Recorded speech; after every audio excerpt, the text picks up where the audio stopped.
पिंगळवाडे परिसरात मृत बिबट्या आढळल्याने खळबळ. लोकवस्तीच्या जवळ घटना. मृत्यूचे कारण प्रयोगशाळा अहवालानंतरच स्पष्ट होणार. Divya Bharat BSM news Antapur. बागलाण. प्रतिनिधी अरुणकुमार भामरे.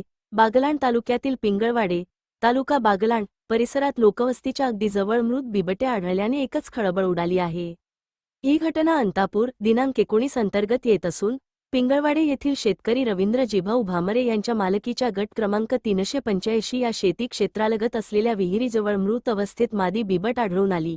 घटनेची माहिती मिळताच परिसरात भीतीचे वातावरण निर्माण झाले असून बिबट्यांची वाढती संख्या आणि मानवी वस्तीजवळील मुक्त संचार यामुळे नागरिकांमध्ये चिंतेचे वातावरण आहे. पिंगळवाडे येथे मृत बिबट्या आढळल्याची घटना ही मानव वन्यजीव संघर्षाचे गंभीर वास्तव अधोरेखित करणारी आहे.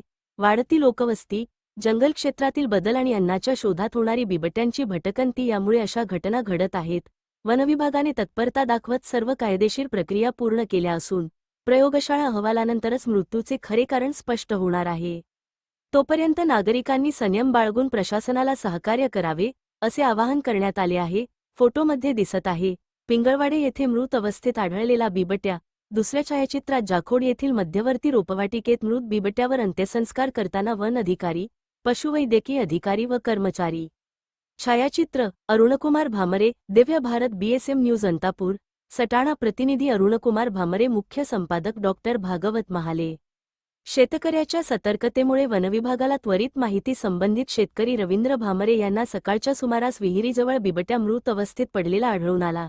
त्यांनी प्रसंगावधान राखत वनपरिक्षेत्र कार्यालय ताहाराबाद यांच्याशी तात्काळ संपर्क साधून घटनेची माहिती दिली. माहिती मिळताच वनपरिक्षेत्र कार्यालयातील अधिकारी व कर्मचारी घटनास्थळी त्वरित दाखल झाले. मृत बिबट्याच्या आसपासचा परिसर सुरक्षित करण्यात आला व नागरिकांना घटनास्थळाजवळ जाण्यापासून रोखण्यात आले. 2 वर्षांच्या मादी बिबट्याचा मृत्यू. वनविभागाकडून मिळालेल्या माहितीनुसार मृत बिबट्या ही सुमारे 2 वर्षे वयाची मादी असून तिच्या मृत्यूमागील नेमके कारण अद्याप स्पष्ट झालेले नाही. कोणतीही अफवा पसरू नये यासाठी वनविभागाने तपास प्रक्रियेची माहिती अधिकृतपणे दिली आहे. शवविच्छेदन व पंचनामा अवयव प्रयोगशाळेत पाठवले. घटनास्थळी संबंधित पशुवैद्यकीय अधिकाऱ्यांनी मृत बिबट्याचे शवविच्छेदन केले. त्यानंतर पंचनामा अहवाल तयार करण्यात आला. मृत्यूच्या कारणाचा सखोल तपास व्हावा यासाठी बिबट्याचे काही अवयव प्रयोगशाळेत तपासणीसाठी पाठवण्यात आले आहेत. वनपरिक्षेत्र अधिकारी ज्ञानेश्वर शर्माळे यांनी स्पष्ट केले की प्रयोगशाळेचा अहवाल प्राप्त झाल्यानंतरच मृत्यूचे नेमके कारण जाहीर करण्यात येईल. तोपर्यंत कोणत्याही अफवांवर नागरिकांनी विश्वास ठेवू नये.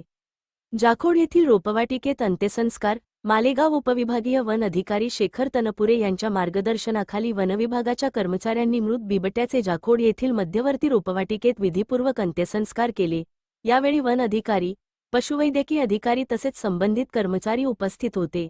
सर्व प्रक्रिया नियमांनुसार पार पाडण्यात आल्याचे वनविभागाकडून सांगण्यात आले. अधिक तपास सुरू. या प्रकरणाचा पुढील तपास वनपरिक्षेत्र अधिकारी ज्ञानेश्वर शर्माळे, वनपाल तुषार देसाई, दत्तात्रेय देवकाते, संदीप गायकवाड, निलेश कोळी हे करीत असून प्रयोगशाळेचा अहवाल आल्यानंतर पुढील कार्यवाही ठरवण्यात येणार आहे. परिसरात भीतीचे वातावरण. नागरिकांची मागणी. पिंगळवाडे व आसपासच्या परिसरात दिवसेंदिवस बिबट्यांची संख्या वाढताना दिसत आहे. यामुळे शेतकऱ्यांच्या पशुधनावर वारंवार हल्ले होत असून त्यांचे मोठ्या प्रमाणावर आर्थिक नुकसान होत आहे. लोकवस्तीच्या अगदी जवळ मृत बिबट्या आढळल्याने नागरिकांमध्ये भीतीचे वातावरण निर्माण झाले आहे. नागरिकांनी वनविभागाकडे पुढील मागण्या केल्या आहेत. परिसरात गस्त वाढवावी. मुक्त संचार करणाऱ्या बिबट्यांना जेरबंद करावे. पिंजरे लावून संभाव्य धोका टाळावा. जनजागृती मोहीम राबवावी. वनविभागाकडून नागरिकांना सुरक्षा सूचना. या पार्श्वभूमीवर सहाय्यक वनसंरक्षक शेखर तनपुरे, मालेगाव यांनी नागरिकांना पुढील महत्त्वाच्या सूचना दिल्या आहेत. पाळीव प्राणी रात्री बंदिस्त व सुरक्षित ठिकाणी ठेवावेत. रात्री एकटे फिरताना टॉर्च व काठी जवळ ठेवावी. लहान मुले व वृद्धांना रात्री एकटे सोडू नये. शक्य असल्यास रात्री मोठ्याने म्युझिक वाजवावे जेणेकरून वन्यप्राणी दूर राहतील. अचानक बिबट्या दिसल्यास घाबरून न जाता शांत राहावे. बिबट्याला डिवचण्याचा प्रयत्न करू नये. तात्काळ संबंधित वनविभागाला माहिती द्यावी. घरातील कचऱ्याचे योग्य व्यवस्थापन करावे.